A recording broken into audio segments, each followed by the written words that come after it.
But now, what is next for Harry? Is there an assumption that there's another book, there's another series, as part of these mega deals, the book was successful in terms of sales, let alone everything else. Are they done with the content that they've promised all of these organisations?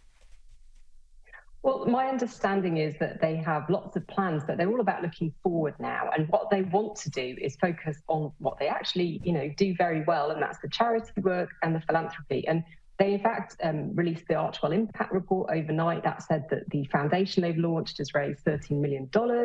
It specifies where this money has gone, or where it's been donated so far. So I think that's what people want to see again. They want to see them behind these causes that they have been able to shed such a great spotlight on. And it's more about looking out and looking ahead now, rather than looking back and looking inwards and focusing so much on themselves. And I think people are ready for that right now to move forward. Now, again, we're sort of getting to the tail end of things, but there's some, I think, a creepy thing here that Harry apparently fears for Charlotte ending up in the spare role that, of course, he had to go through. But the idea of this does seem, well, frankly, a little bit, I say creepy, because we're talking about a little kid at the moment, and we don't know what role his parents will have for her when they ascend to the throne. But what do you think of Harry having a public view on his niece? Well, look, he's entitled to have whatever views he wants. He has that lived experience. But at the same time, I would put you at Princess Anne. She's the ultimate spare who has made things work.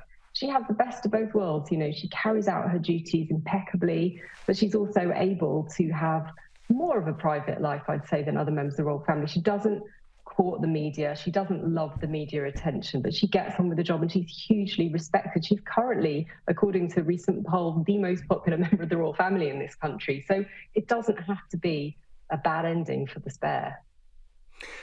I certainly noticed that again in and around the funeral, that the dynamics of a normal family, regardless of how regal or how many people are watching, but there's always that one member of the family that takes on a different role, say for a sick parent. And the fact that Anne was by her side all the way through, was at Balmoral, obviously accompanying her casket all the way through, I thought was a lovely reminder of the quality of this person, but also some of the basic humanity that works inside any family, even one as closely paid attention to as this.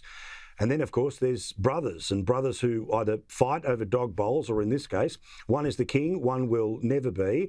One has got one heck of a lot of scandal around him, and King Charles has told Andrew that he's not allowed to stay in Buckingham Palace anymore.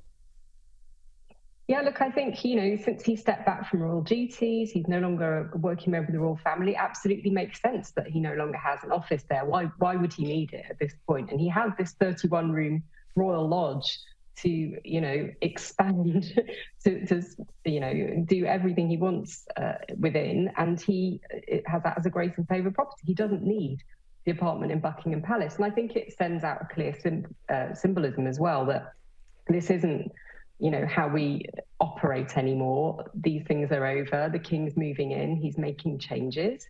Aside from everything else, obviously the palace is still undergoing major renovation works. It's going to be ongoing for another 5 years, and not many people are working inside it at all at the moment.